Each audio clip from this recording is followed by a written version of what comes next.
They said I was too weak to lead, too broken to matter, too worthless to keep. So he cast me out into the wilderness to die. But what he didn't know was that the wilderness doesn't break you, it rebuilds you.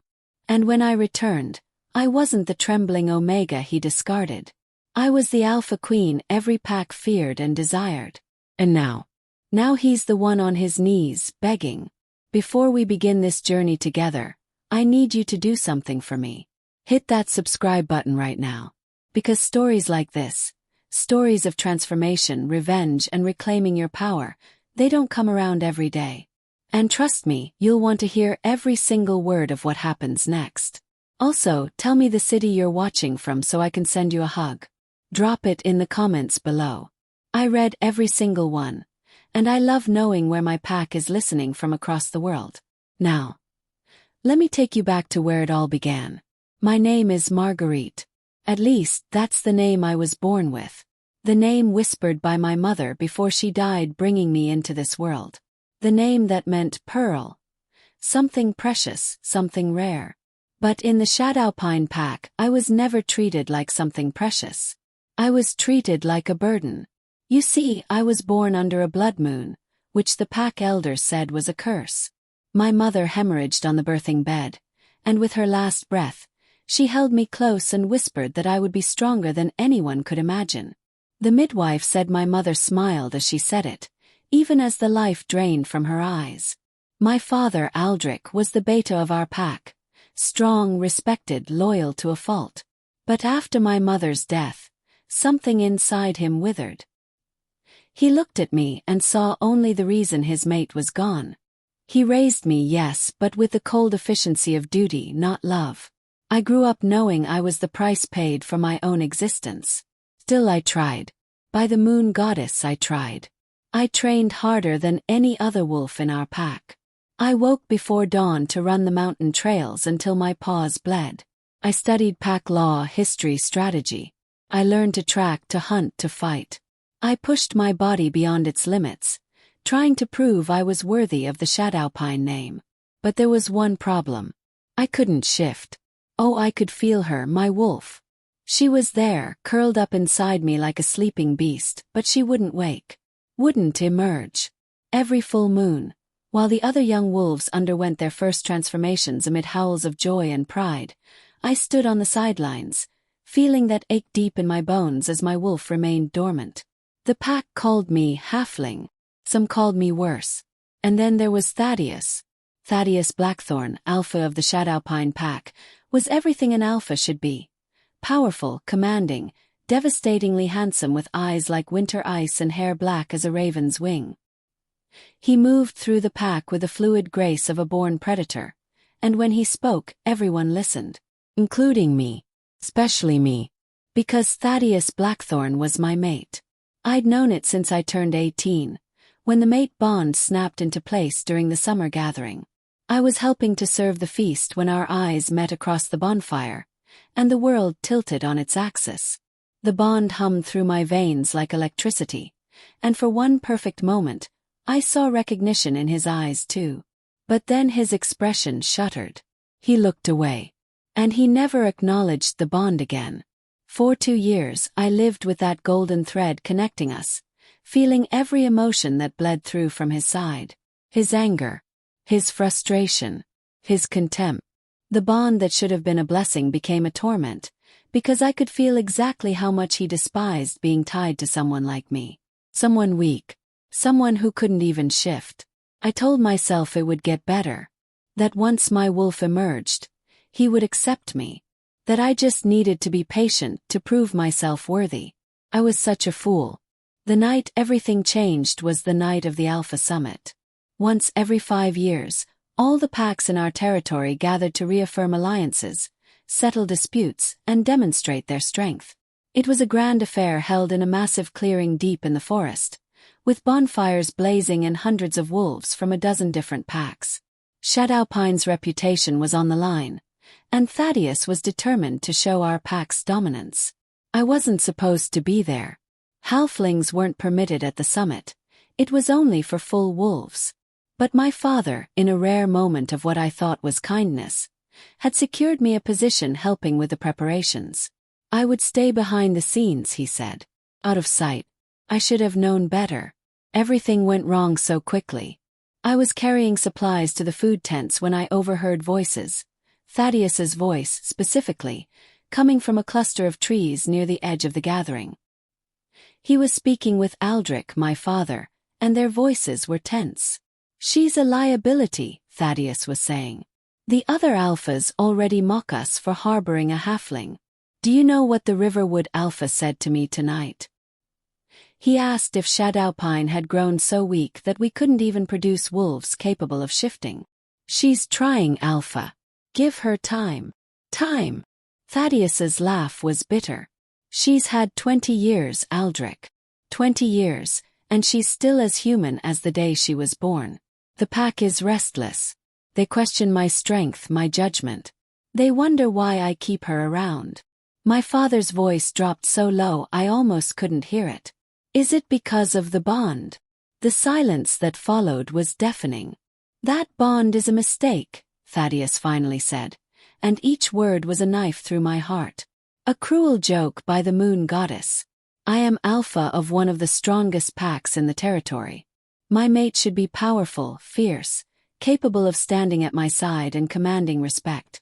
Instead, I'm shackled to a defective half-breed who brings nothing but shame. I should have walked away then. Should have run. But my feet were rooted to the ground, and some masochistic part of me needed to hear it all. What will you do? My father asked. What any alpha would do to protect his pack, Thaddeus replied. I'll reject her. Formally before the summit ends. Let the other packs see that Shadowpine doesn't tolerate weakness, not even in the alpha's bloodline. She's my daughter. Then you should have drowned her when your mate died, Aldrich. It would have been kinder. That's when I ran. I crashed through the underbrush blindly, not caring about the noise, not caring about anything except getting away from those words. Tears blurred my vision, and the bond in my chest was screaming, as if it could sense its impending destruction. I didn't make it far. I stumbled into the main clearing, right into the center of the summit gathering. Hundreds of wolves turned to stare at me, this sobbing, dirty, pathetic human girl who had no business being there. And at the head of the gathering, Thaddeus stood on a raised platform, his eyes widening in fury as he saw me. Seize her, he commanded. Two of our pack warriors grabbed my arms before I could move. They dragged me forward through the crowd, up onto the platform where Thaddeus waited. The other alphas watched with expressions ranging from curiosity to disdain. Marguerite, Thaddeus said, and his voice carried across the silent clearing. You dare to intrude on sacred pack business. I didn't mean I wasn't. The words tangled on my tongue. Silence. His command hit me like a physical force, and my mouth snapped shut. He circled me slowly, like a predator assessing prey. You've been a stain on this pack's honor since the day you were born. A halfling. An abomination.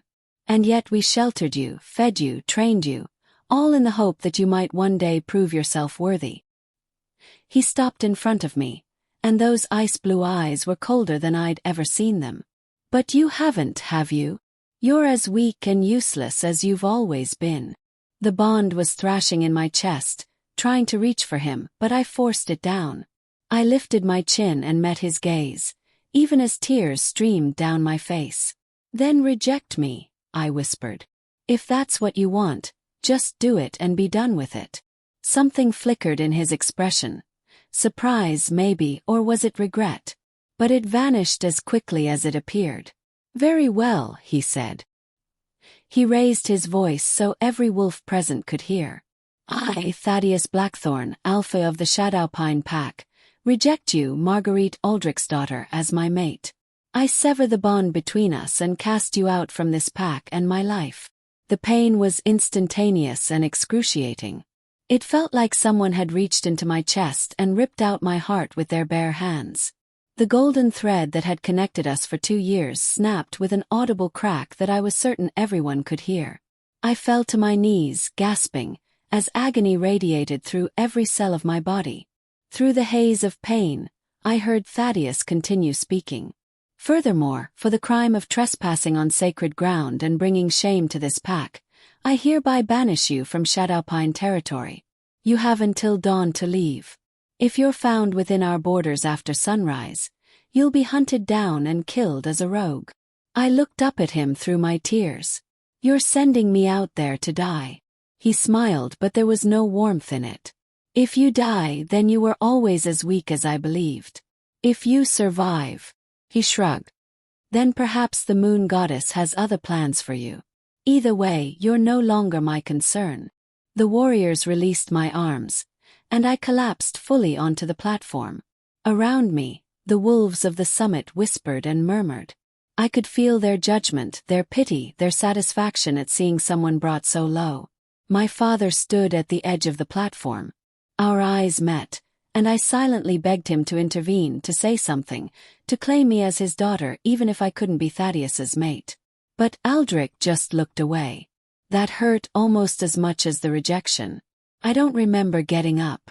Don't remember walking through the crowd or leaving the summit grounds.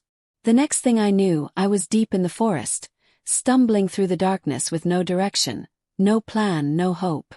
The rejection pain was still ravaging my system, coming in waves that left me breathless.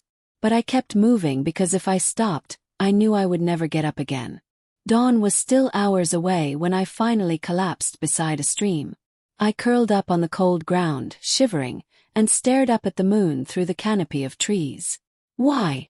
I whispered to the moon goddess. "Why did you give me a mate who hates me? Why did you make me like this? What did I do to deserve this?" The moon, of course, didn't answer. I closed my eyes and waited for death to find me. I didn't die that night. Though honestly, there were moments in the weeks that followed when I wished I had. The wilderness is not kind to lone wolves. It's even less kind to humans who can't shift, who have no pack, who have no idea how to survive on their own. I wandered for days, eating berries and roots when I could find them, drinking from streams, sleeping in hollow trees and under rock overhangs. The rejection pain faded to a dull, constant ache, like a wound that wouldn't quite heal. But worse than the physical pain was the emptiness. For 2 years I'd felt Thaddeus through the bond. His presence had been a constant background hum in my consciousness. Now there was just nothing. A void where the bond had been. I was truly alone for the first time in my life. On the 4th day, I crossed into unclaimed territory, the wild lands that existed between pack borders, where rogues and outcasts roamed. I'd heard stories about these places, whispered warnings about the dangers that lurked in the shadows. Those stories didn't do it justice. I was attacked on my 5th day by a rogue wolf, a mangy, scarred beast that had clearly been alone for too long. He caught my scent and hunted me through the forest, toying with me like a cat with a mouse. I ran until my lungs burned and my legs gave out, and then I turned to face him with nothing but a sharp stick I'd picked up. He laughed, actually laughed, in his wolf form before lunging. That's when something inside me finally broke. Or maybe it finally woke up. I felt it rising from the depths of my soul, a roar of pure fury that I'd been suppressing for 20 years. Every insult, every rejection, every moment of pain and humiliation came flooding out in a wave of rage so powerful it felt like it would tear me apart. And then I shifted. The transformation was nothing like what I'd imagined. There was no gradual change, no careful first shift guided by pack elders. One moment I was human, the next I was wolf, and the power that surged through me was absolutely staggering. The rogue stopped mid-lunge, his eyes widening in what looked like fear. My wolf was huge, larger than any female wolf I'd ever seen, nearly the size of an alpha. My fur was pure silver, gleaming like moonlight, and when I snarled, the sound reverberated through the forest like thunder. But more than that, I felt power. Real power crackling through my veins like lightning. This wasn't the wolf of a weak halfling. This was something else entirely. The rogue tried to run. I didn't let him. The fight was brief and brutal. My wolf moved with an instinct I'd never experienced, every movement precise and deadly. Within minutes, the rogue lay dead at my paws, and I stood over him, panting, trying to process what had just happened. I'd shifted. After 20 years of trying, of failing, of being called weak and broken and defective, I'd finally shifted. And my wolf was magnificent. I threw back my head and howled, a sound that echoed for miles, announcing to the world that I was no longer prey. I was predator. I was finally whole. Over the following weeks, my wolf and I learned each other. I discovered that the reason I'd never been able to shift before wasn't weakness. It was the opposite. My wolf was so powerful, so dominant, that she'd needed time to grow strong enough to emerge without destroying my human body in the process. The moon goddess hadn't cursed me. She'd been protecting me. And now that my wolf was finally free, I began to understand what I truly was. I wasn't an omega. I wasn't even a beta. I was an alpha. A true alpha, born not made, one of the rarest types of wolves in existence. This explained so much. Why Thaddeus had always seemed threatened by me despite my apparent weakness, why the pack had always treated me with such suspicion, why the mate bond had been so intense.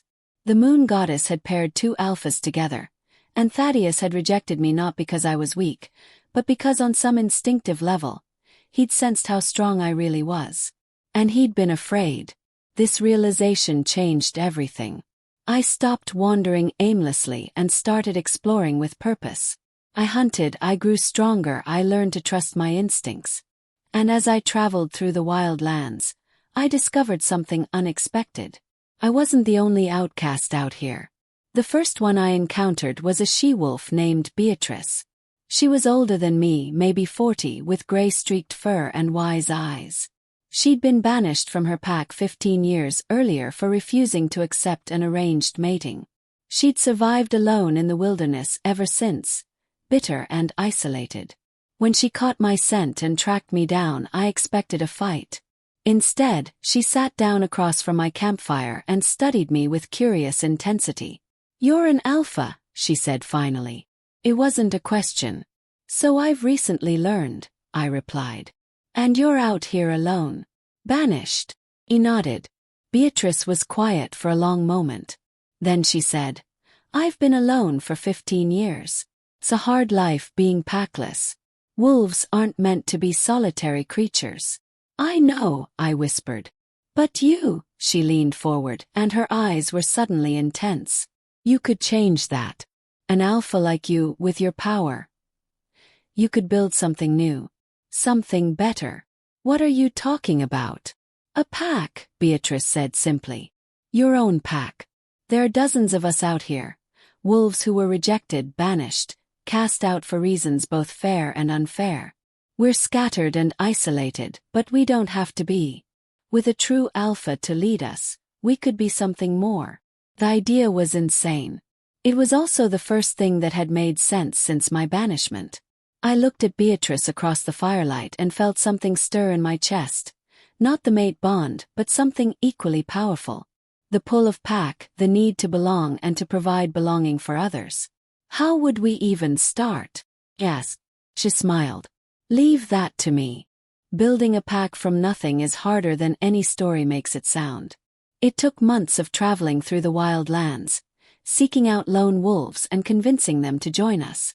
Beatrice had a network of contacts, other exiles who passed messages through the wilderness like a secret underground. Word spread that a silver alpha was gathering outcasts, and slowly, wolves began to find us. They came from everywhere, each with their own story of rejection and survival. There was Cornelius, a massive warrior who'd been expelled from his pack for defending a weaker packmate from an abusive alpha. He became my first beta, loyal to a fault and utterly unshakable in battle.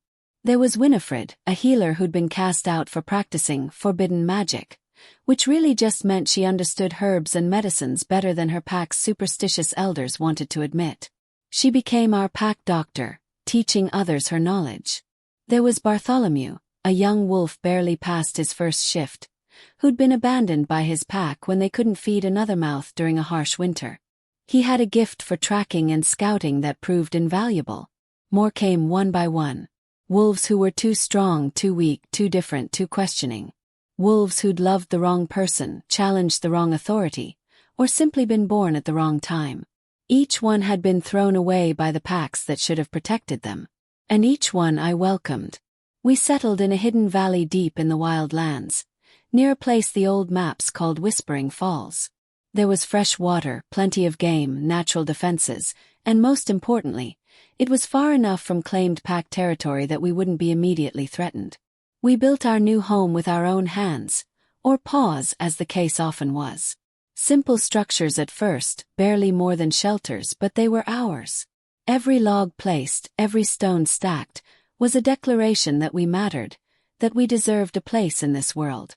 I named our pack Moonshadow. Not to hide in shadows, but to honor the fact that we were wolves who'd survived the darkness and emerged stronger for it. We were the moon's children, and the shadows no longer frightened us. As our numbers grew, I established pack laws, rules designed to prevent the abuses we'd all suffered in our previous packs. Every wolf had a voice in pack matters. Strength was valued, but so were wisdom, creativity, compassion. Mates were chosen by the heart, not commanded by alphas. And most importantly, no wolf would ever be cast out for being different or weak. We trained constantly. I worked with Cornelius to develop fighting techniques that played to each wolf's individual strengths rather than forcing everyone into the same mold. Beatrice taught strategy and tactics. Winifred ensured everyone knew basic healing and survival skills. Month by month we grew stronger. And I grew into my power as an alpha. Leading a pack wasn't just about being the strongest fighter, though I made sure none of my wolves doubted my ability to protect them. It was about listening, making hard decisions, bearing the weight of everyone's trust and hope. It was about being the first awake and the last asleep, making sure every member of the pack was fed and safe and valued. It was exhausting. It was also the most fulfilling thing I'd ever experienced. For the first time in my life I belonged somewhere. These wolves looked at me not with contempt or pity, but with respect and affection. They called me Alpha not because they had to, but because they wanted to. I finally understood what my mother had meant when she told the midwife I would be stronger than anyone could imagine. She hadn't been talking about physical strength. She'd been talking about this, the strength to build something from nothing, to lead the unwanted and make them into something powerful. 2 years passed in our hidden valley. 2 years of growth, training, and building. We were no longer a ragged group of survivors. We were a pack, a real pack with hierarchy and tradition and purpose. We numbered over 100 now, and more wolves were arriving every month, drawn by rumors of the Silver Alpha who welcomed all. But I knew we couldn't stay hidden forever. The established packs were starting to notice that fewer rogues were roaming the wild lands. They were hearing whispers of a new pack in unclaimed territory. And sooner or later they would come to investigate. I wanted to be ready when they did. "We need to make an official claim to this territory," I said during a council meeting one autumn evening. My inner circle, Beatrice, Cornelius, Winifred, Bartholomew, and a few others, sat around the fire in what had become our meeting hall. "That means attending the summit," Beatrice said quietly. "Facing the packs that rejected us." "I know. They'll challenge you," Cornelius warned.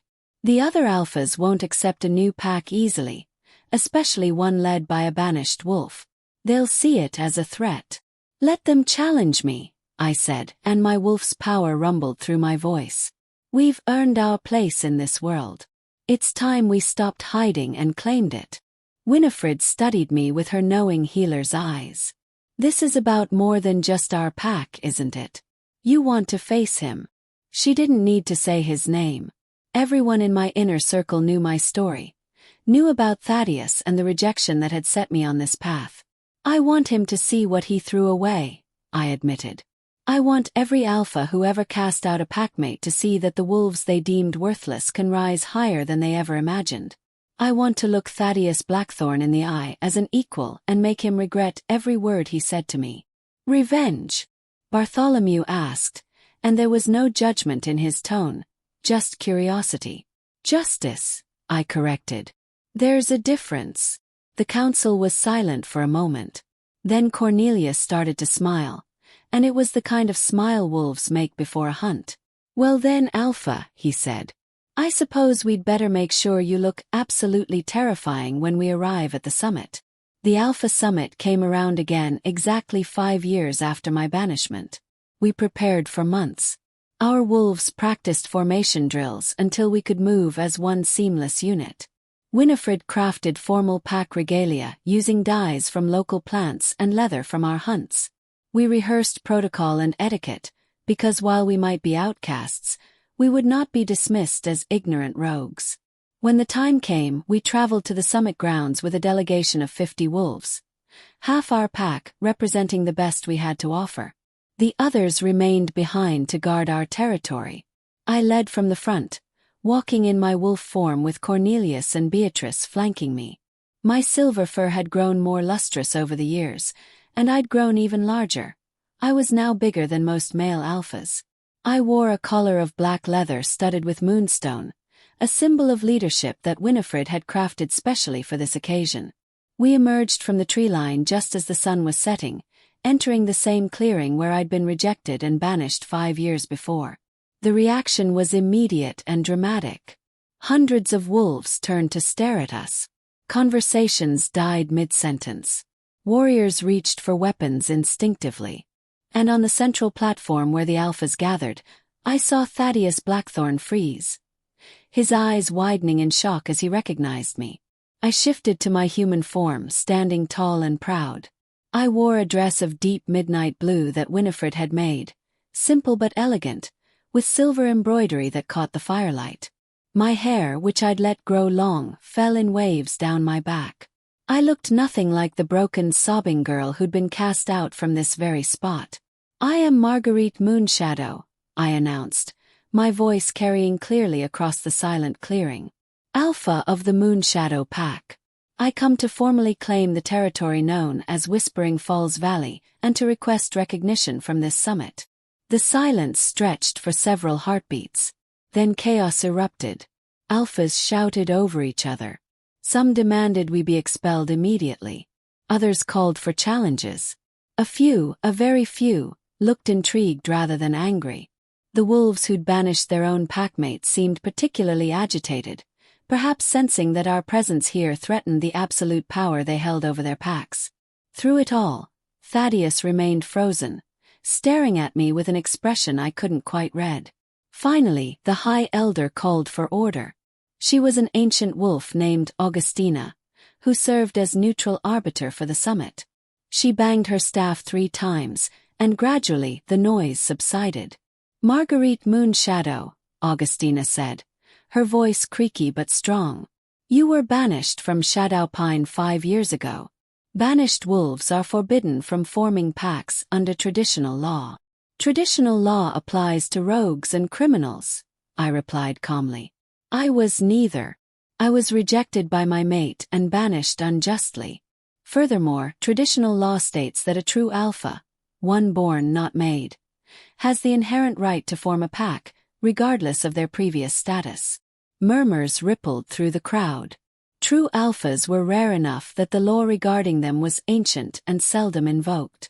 You claim to be a true alpha? Augustina asked. I do. That's absurd, Thaddeus finally spoke, his voice sharp. He strode to the front of the platform, and I felt an echo of the old mate bond, a phantom pain that reminded me what we'd once shared. She couldn't even shift when I knew her. She was the weakest wolf in Shadowpine, a disgrace to her bloodline. This is clearly some kind of deception. I smiled, and it wasn't a nice smile. Thaddeus Blackthorn. It's been a long time. I let power infuse my words, let my alpha presence roll out like a wave. Several wolves in the crowd actually stepped back, including some of his own pack members. Would you like me to demonstrate exactly how weak I am now? His face paled slightly, but he held his ground.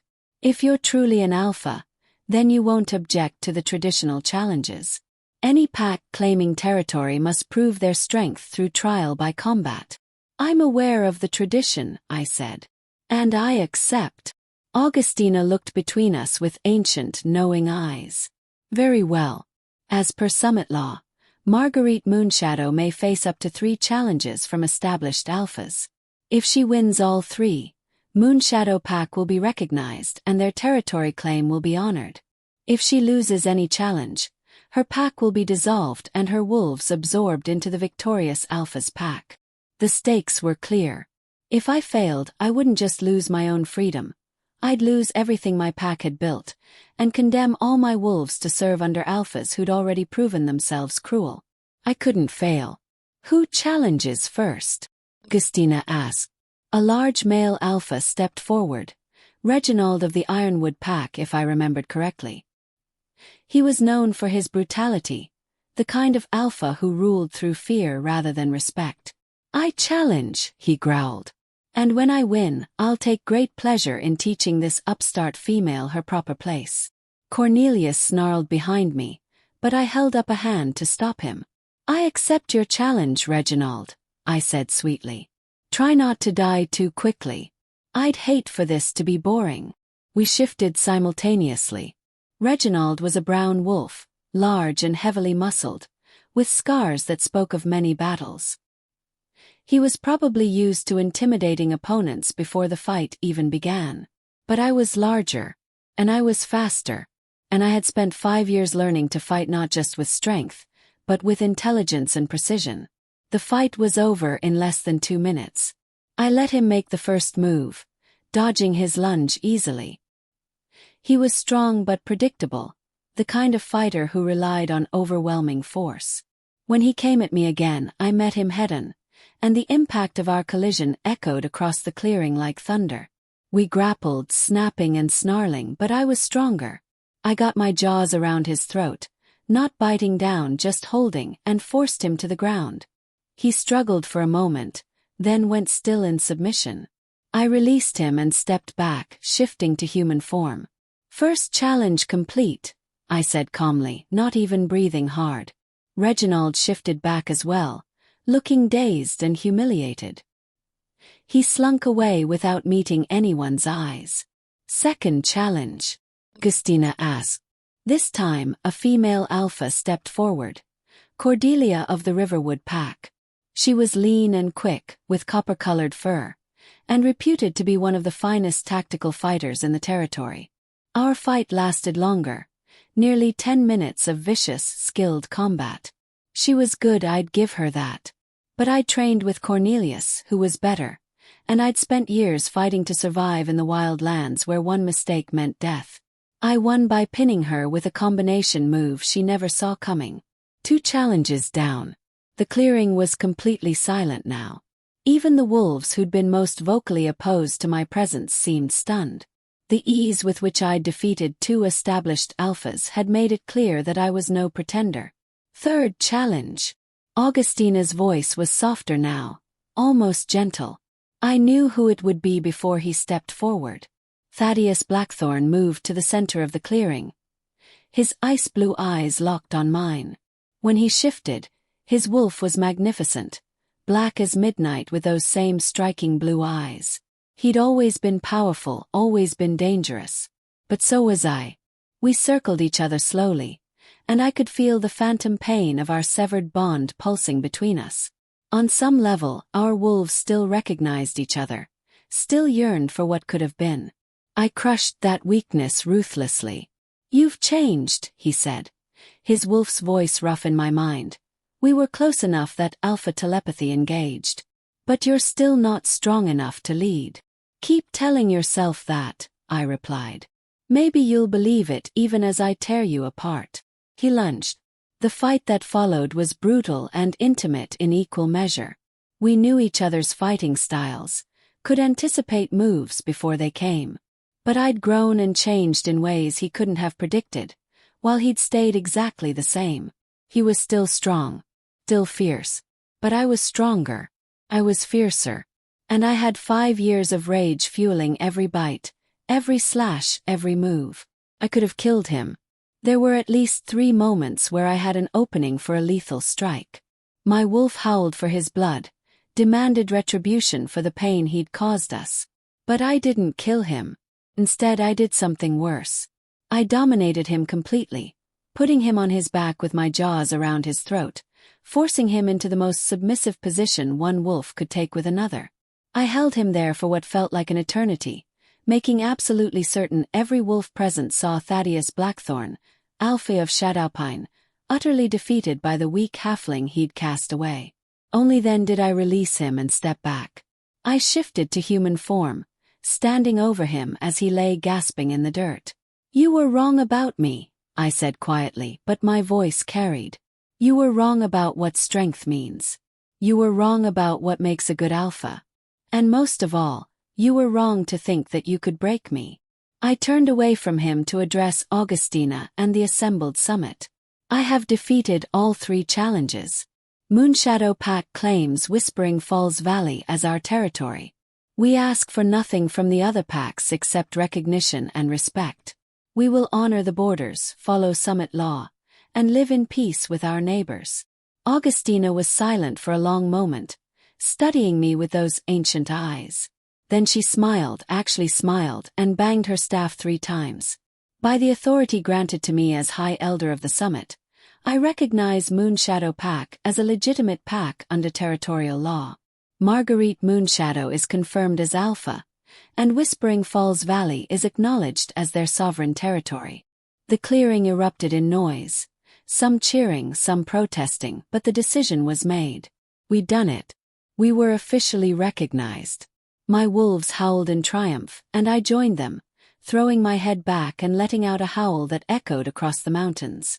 We were no longer outcasts hiding in the shadows. We were a pack with every right to exist. As the celebration continued around me, I looked back at Thaddeus. He'd shifted to human form and was being helped to his feet by his beta, my father Aldrich, who looked like he'd aged a decade in the past 5 years. Thaddeus met my eyes, and for the first time since I'd known him, I saw something other than contempt there. I saw regret. Too late, I thought. 5 years too late. The weeks following the summit were a whirlwind of activity.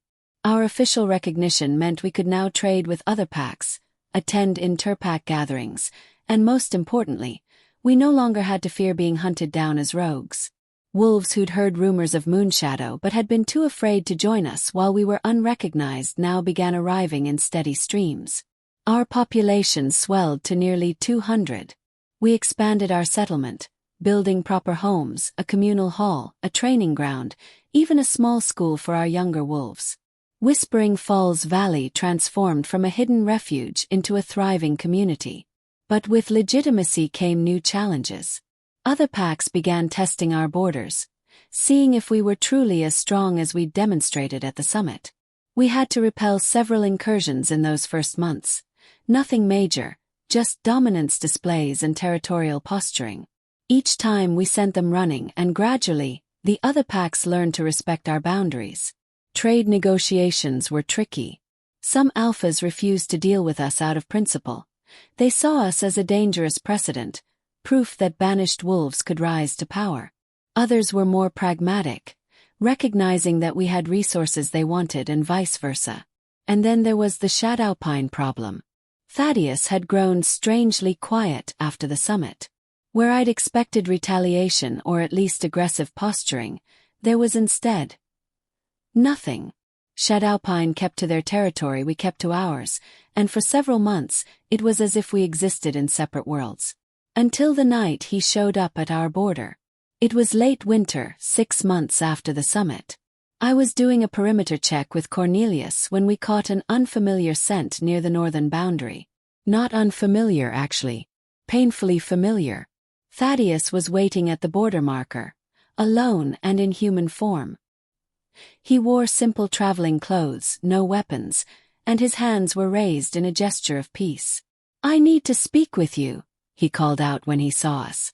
"Please, Marguerite. Just hear me out." Cornelius growled low in his throat. "Want me to chase him off, Alpha?" I should have said yes. Should have sent him away without a word. Shown him the same mercy he'd shown me 5 years ago. But curiosity got the better of me. "Wait at the border marker," I told Cornelius. "If anything happens, you know what to do." I approached Thaddeus carefully, every sense alert for treachery. But as I got closer, I realized he looked diminished somehow. There were new lines around his eyes, gray threading through his dark hair that hadn't been there before. He looked tired in a way that had nothing to do with physical exhaustion. "What do you want?" asked, keeping my voice cold. "To apologize," he said quietly.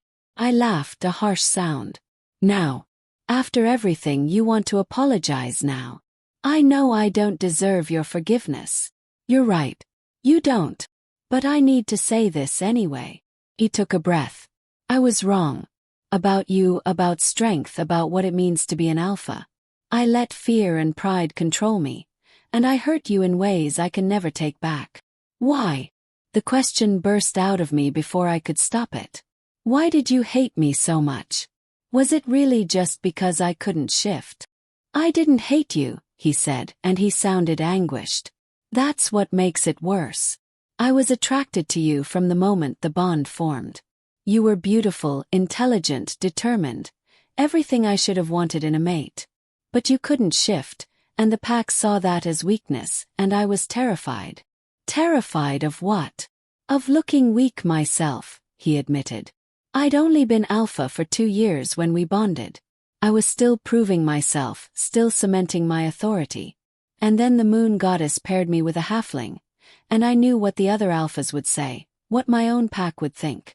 That I was weak for accepting such a mate. That I couldn't command respect if I couldn't even produce a strong mate bond. So you threw me away to protect your reputation." "Yes." He met my eyes, and his expression was raw. "And it's the greatest mistake I've ever made. Because after you left, after I severed the bond, everything started falling apart. The pack became unstable. My beta, your father, never forgave me for what I did to you. Half the pack questioned my judgment. And every night, I felt that empty space where you used to be. And I knew I'd destroyed something precious and irreplaceable." I stared at him, trying to process what he was saying. "The worst part," he continued, his voice dropping to barely a whisper, "was watching you at the summit. Seeing what you'd become, the alpha you'd grown into without me. You built something beautiful, Marguerite. You took wolves that others had thrown away and made them into a family, a real pack. You did what I couldn't. You led with compassion and strength in equal measure. And I realized that the moon goddess was right to pair us. You were always meant to be an alpha. I just wasn't worthy of being your mate." The phantom bond ached in my chest, that empty place that had never quite healed. Part of me, a treacherous, stupid part, wanted to reach for him, to accept his apology and try to mend what had been broken. But I'd learned hard lessons over the past 5 years, and one of them was this. You can't go back. You can only move forward. "Thank you for the apology," I said finally. "I mean that. It doesn't change what happened, but I appreciate you saying it." "Is there any chance?" he started, hope flickering in his eyes. "No," I said firmly. "Whatever we might have had, you killed it the night you rejected me. I've built a new life now, Thaddeus. A good life with a pack I love and a purpose that fulfills me. I don't need you anymore. But the bond is broken. You broke it. And I've healed from it." I took a step back. "Go home, Thaddeus. Lead your pack the best you can. Learn from your mistakes. But don't come here again. We're done." I turned and walked away, leaving him standing at the border. Cornelius fell into step beside me, and we headed back toward the settlement in silence. "Are you all right?" he asked after a while. Thought about it. Thought about the pain I'd endured, the strength I'd discovered, the family I'd built. Thought about the girl I'd been versus the alpha I'd become. "Yeah," I said, and realized it was true. "I really am." The next 2 years were the best of my life. Moonshadow Pack continued to grow and thrive. We developed trade relationships with several of the more progressive packs, exchanging goods and occasionally training together. Our reputation spread. The pack that welcomed outcasts, the alpha who valued every wolf regardless of their past or their strength. We became a beacon for wolves who didn't fit into traditional pack structures. The 2 gentle warriors. The 2 ambitious omegas. The healers accused of witchcraft. The wolves whose only crime was loving someone their pack didn't approve of. They all found their way to us, and we welcomed them all. I trained relentlessly, growing stronger with each passing season. Cornelius pushed me hard, and I pushed him right back. We developed new fighting techniques, new strategies, new ways of thinking about pack defense and offense. Beatrice handled much of the day-to-day administration, freeing me to focus on training and diplomacy. And slowly, carefully, I opened my heart to the possibility of finding love again. His name was Montgomery, and he arrived at our borders on a rainy spring morning, half dead from exhaustion and carrying a child in his arms.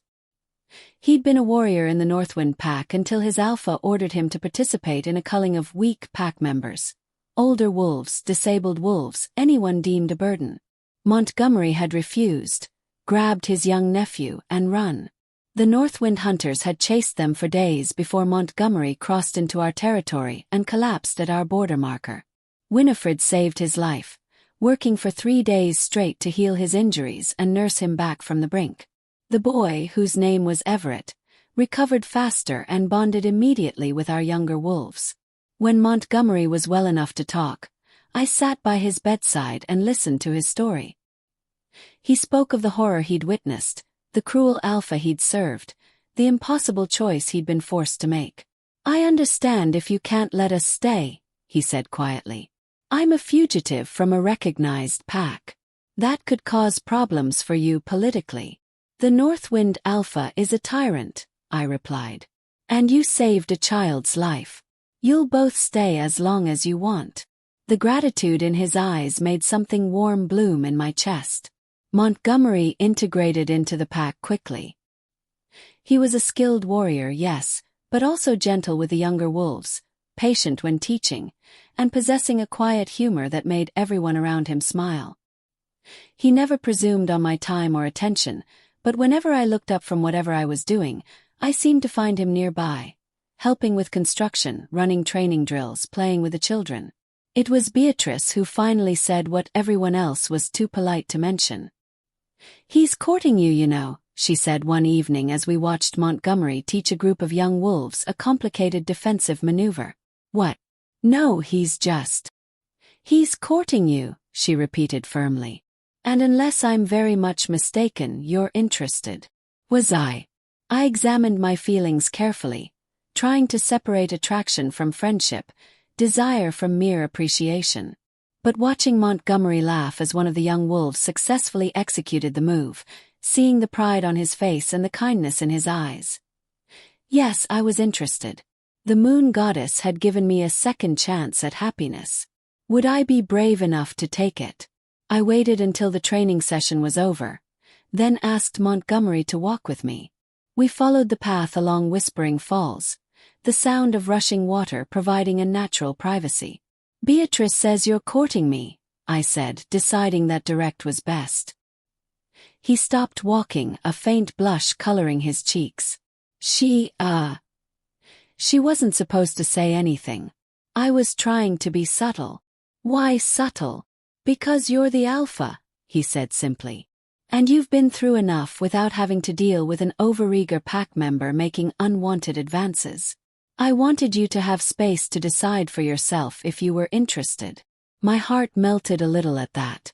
After Thaddeus, who'd made every decision about our relationship based on what others would think, Montgomery's consideration of my feelings was like water in a desert. "And if I am interested?" I asked softly. His eyes widened. "Are you?" Instead of answering, I stepped closer and kissed him. It wasn't like the mate bond with Thaddeus. There was no supernatural compulsion, no cosmic force pushing us together. This was simpler and somehow better. This was choice. This was two people who'd both been through hell deciding that maybe, just maybe, they could build something beautiful together. When we broke apart, Montgomery was grinning like a fool. "I'll take that as a yes," he said. We courted properly, taking our time to know each other without the pressure of a mate bond. He told me about his life before Northwind, about the sister he'd lost and the nephew he'd saved. I told him about my banishment, about the pain of rejection and the joy of building Moonshadow. 6 months later, under a full moon with the entire pack as witnesses, we performed a mating ceremony. Not the mystical moon goddess-ordained mate bond, but a choice we made freely and gladly. I was happy. Truly, deeply happy in a way I'd never thought possible. And then, of course, Thaddeus showed up again. He came with his entire council this time, formally requesting an audience. I received them in our communal hall, seated in my alpha's chair with Montgomery at my side and my council arrayed behind me. Thaddeus looked even worse than he had during his last visit. The gray in his hair had spread, and he'd lost weight. His beta, my father Aldrich, looked equally haggard. "Alpha Marguerite," Thaddeus said formally. "Thank you for receiving us." "State your business," I replied, keeping my tone neutral. He glanced at Montgomery, and I saw a flash of something: jealousy? Pain? Cross his face before he controlled it. "I come to request an alliance." That caught me off guard. "An alliance? Shadowpine is in trouble," Aldrich said, speaking up for the first time. "The pack is fracturing. Half our warriors have left to join other packs or go rogue. Our territory has been encroached upon by Ironwood and Riverwood. We're losing ground, resources, and respect. And you want us to help you?" Cornelius asked, his voice skeptical. "After everything?" "Yes," Thaddeus said simply. "Moonshadow is strong, well-organized, and growing. An alliance would benefit both our packs. We could support each other, share resources and territory." I studied him carefully. "Why is Shadowpine falling apart?" He was silent for a long moment. Then, "Because I'm a terrible alpha. I rule through fear and dominance, and it turns out that's not enough. My pack doesn't trust me. They don't believe in me. And after what I did to you, after everyone saw how wrong I was, they question every decision I make." "They should," I said coldly. "You rejected your mate, banished her unjustly, and nearly killed her. You've proven that you value appearance over substance, pride over people. Why should anyone trust you?" "They shouldn't," he agreed, and his voice broke. "But they're suffering for my mistakes, and that's not fair. The wolves of Shadowpine don't deserve to be punished because their alpha is a failure. So I'm here begging for your help. Not for me. For them." I looked at Aldrich, my father who'd stood by and let Thaddeus banish me, who'd never once spoken up in my defense. "And you?" asked him. "What's your role in this?" Aldrich's face crumbled.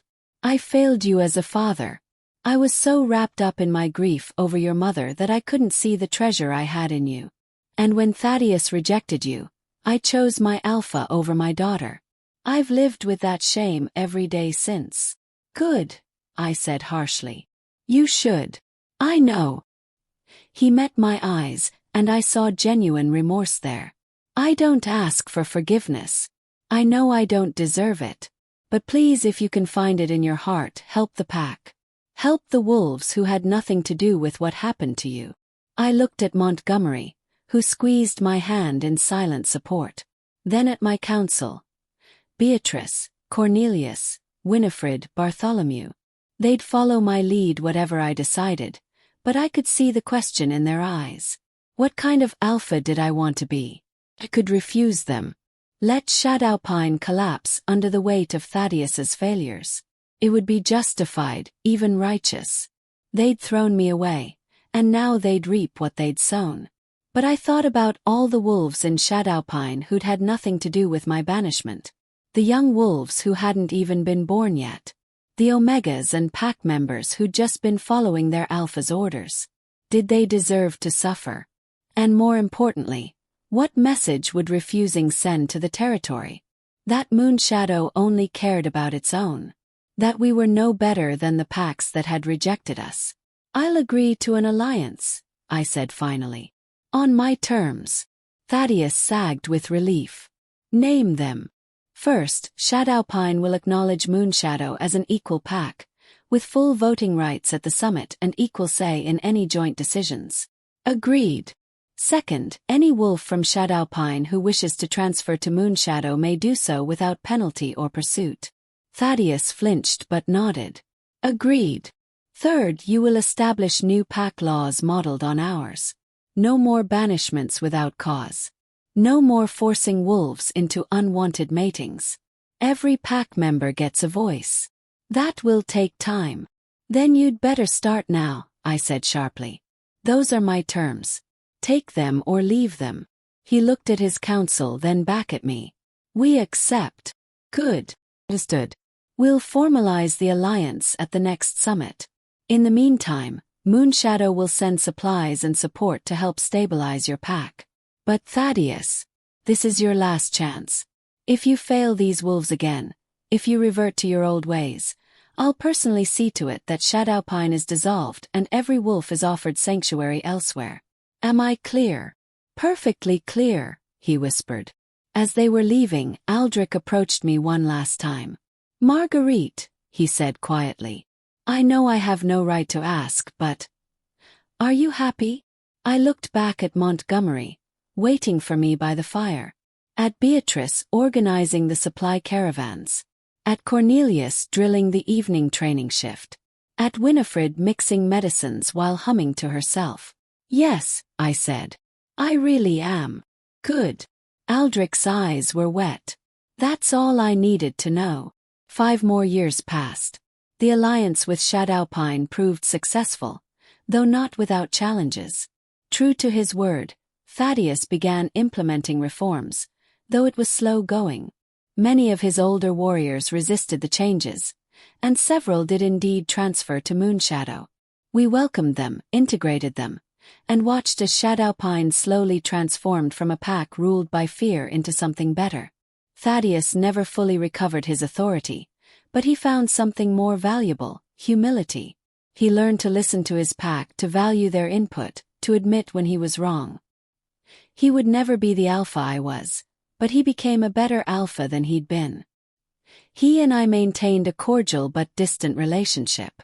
We worked together when necessary for the alliance, but we were never friends, never anything more than professional colleagues. He'd made his choices, and he had to live with them. My father and I eventually reached a tentative peace. He would never be the father I'd needed as a child, but he became a decent grandfather to the children of my pack, and I suppose that was worth something.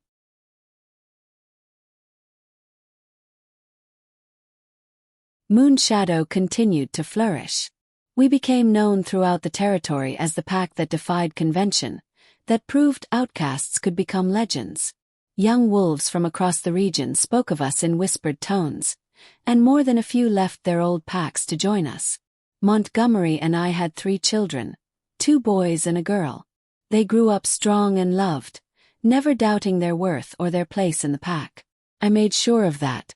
I served as alpha for another 20 years before finally passing the mantle to my eldest son, Augustine. By then, I'd helped to reshape what it meant to be a pack in our territory. The old ways, the cruelty, the casual banishments, the rigid hierarchies, were slowly giving way to something more compassionate and more just. Not everywhere, not completely, but enough to matter. On my last day as alpha, I climbed to the top of Whispering Falls and looked out over the territory I'd claimed so many years ago. The valley below was alive with activity. Wolves training, children playing, families living their lives in peace and safety. Done that. I'd taken nothing and built it into something beautiful. Thinking deep thoughts. Montgomery came up behind me, his hair now silver with age. His body still strong despite the years. Just remembering, I said. Thinking about how far we've come. Any regrets? I thought about it honestly. Thought about the pain of my rejection, the years of struggle, the battles fought and won. No, I said finally. Not even one. Because all of it, every moment of pain, every hardship, every trial, led me here. Led me to you, to our children, to this pack. And I wouldn't trade this for anything. He kissed my temple gently. The elders are saying your story will be told for generations. The halfling who became the greatest alpha of her age. I laughed. I'm not sure about greatest. I am. He turned me to face him. You changed the world, Marguerite. You proved that the broken can heal, the weak can become strong, and the rejected can rise higher than those who cast them out. That's a legacy worth having. As the sun set over Whispering Falls, painting the sky in shades of gold and crimson, I thought about the girl I'd been, the one who'd sobbed in the dirt while her mate rejected her, who'd stumbled through the wilderness certain she would die. I wished I could go back and tell her, "You're going to be okay. Better than okay. You're going to be magnificent." But maybe she already knew. Maybe my mother had been right all along when she whispered that I'd be stronger than anyone could imagine. 'Cause I was strong.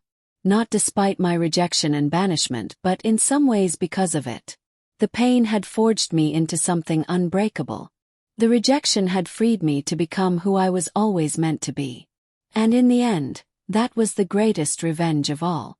25 years after I stepped down as alpha, I received an unexpected visitor. I was in my garden, tending to the herbs Winifred had taught me to grow decades ago, when a guard approached. "Alpha Marguerite," he said. They still called me Alpha, even though I'd been retired for years. "There's someone at the border asking for you. He says his name is Thaddeus Blackthorn." I hadn't seen Thaddeus in over a decade. The last I'd heard, he'd retired from leadership and was living quietly in Shadowpine. Curious, I made my way to the border. He was old now, we both were. His hair was completely white, his face deeply lined. But his eyes were still that striking ice blue, and they held a warmth I'd never seen before. "Marguerite," he said softly. "Thank you for seeing me. What brings you here, Thaddeus?" He smiled, sad and gentle. "I'm dying. Healer says I have maybe a month, 2 at the outside. And I realized there was something I never properly said to you. We've been through this." "Not an apology," he interrupted. "A thank you. Thank you for not letting my mistakes destroy you. Thank you for being strong enough to rise above what I did. Thank you for helping Shadowpine even though we didn't deserve it. And thank you for showing me what real leadership looks like." I studied him for a long moment. "You've changed. You changed me," he said simply. "Watching you build Moonshadow, seeing the alpha you became. It showed me everything I'd done wrong. I spent the rest of my life trying to be better, but I never quite reached your standard." "You did better than you think," I said honestly. "Shadowpine is stable now. Respected. You accomplished that. With your help." He reached into his pocket and pulled out something small and silver, a moonstone pendant, the same one I'd worn the night he rejected me. "I kept this. All these years I kept it. I wanted to remember my greatest failure, so I'd never make the same mistake again." He held it out to me. "I'd like you to have it back. Not as a romantic gesture. I know that ship sailed long ago. But as a symbol. You survived what I did to you and became someone extraordinary. This should be yours, a reminder of how far you've come." I took the pendant, feeling its familiar weight in my palm. "Thank you, Thaddeus." "No," he said softly. "Thank you. For everything." He left then, walking slowly back toward Shadowpine territory. I never saw him again. He passed away 3 weeks later, peacefully in his sleep. But I kept the pendant. Not as a reminder of pain, but as proof that even our worst moments can lead to our greatest triumphs. That night, I sat with Montgomery on our porch, watching our grandchildren play in the twilight. The pendant hung around my neck, catching the last rays of the setting sun. "Tell me the story again, grandmother," our youngest granddaughter called out. "About how you became Alpha." Smiled. "Come here, little one, and I'll tell you." She scampered up onto my lap, her eyes wide with anticipation. The other grandchildren gathered around, along with several young pack members who'd heard I was telling stories. "It begins," I said, "with a girl who couldn't shift and an alpha who rejected her. But that's not where the story ends." And as I told the tale, of banishment and survival, of building a pack from nothing, of returning as the alpha queen I was always meant to be, I realized something profound. The story wasn't really about revenge. It wasn't about showing Thaddeus what he'd lost or proving my worth to those who'd rejected me. It was about reclaiming my power. About refusing to let someone else's judgment define my worth. About taking the worst thing that ever happened to me and transforming it into the catalyst for my greatest achievements. I'd been banished as a weak, broken halfling. I'd returned as an alpha queen who changed the world. And that, I thought, was a story worth telling. And there you have it, my friends. The story of Marguerite Moonshadow, the halfling who rose to become the greatest alpha queen of her generation. If this story moved you, if it made you think about your own strength and resilience, then do me a favor. Subscribe to this channel. Share this story with someone who needs to hear it. And drop a comment below telling me what you thought. I read every single one. Also, remember what I asked at the beginning. Tell me the city you're watching from so I can send you a hug. Whether you're in Toronto, Vancouver, Calgary, Montreal, or anywhere else in this beautiful world, I want to know. Drop it in the comments right now. Because stories like this, stories about transformation, about rising from the ashes, about becoming the person you were always meant to be, they matter. And you matter. Never forget that. Until next time, stay strong, stay fierce.